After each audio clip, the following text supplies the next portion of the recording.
நாமக்கல் மாவட்டம் எருமப்பட்டி அம்பேத்கர் நகர் அரசு துவக்கப் பள்ளியின் சுவர் சமையலறை பூட்டில் சமூக விரோதிகள் மனிதமலம் பூசியுள்ளதற்கு எடப்பாடி பழனிசாமி கண்டனம் தெரிவித்திருக்கிறார். கூடுதல் விவரங்களை செய்தியாளர் ராஜகுமாரன் வழங்க கேட்கலாம். ராஜகுமாரன் வணக்கம். இது குறித்தான முழு விவரங்கள். நாமக்கல் மாவட்டம் எருமப்பட்டி அருகே இருக்கக்கூடிய அம்பேத்கர் நகரின் அரசு தொடக்கப்பள்ளியின் சுவர் மற்றும் சமையலறையில் பூட்டுகளில் சமூக விரோதிகள் சிலர் மனித கழிவுகளை பூசி சென்றிருப்பதாக செய்திகள் வெளியாகி இருக்கக்கூடிய சூழ்நிலையில் அந்த சம்பவம் தனக்கு அதிர்ச்சி அளிப்பதாக எதிர்க்கட்சித் தலைவர் எடப்பாடி பழனிசாமி தெரிவித்திருக்கின்றார்.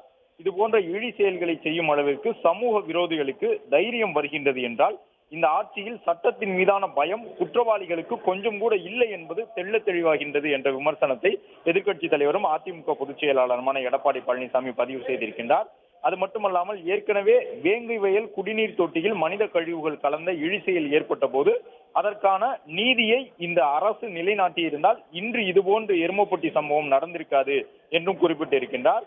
சமூக நீதி பற்றி பேசக்கூடியவர்கள் அதனை தனது ஆட்சியில் நிலைநாட்ட எந்த நடவடிக்கையும் எடுக்காமல் திராவிடத்தின் அடிப்படை கோட்பாடுகளையே தனது வெற்றி விளம்பரத்திற்காக மட்டுமே உதட்டு அளவில் பயன்படுத்துகின்றார்கள் என்று திமுக முதலமைச்சருக்கு கண்டனம் தெரிவிப்பதாக அவர் குறிப்பிட்டிருக்கின்றார்.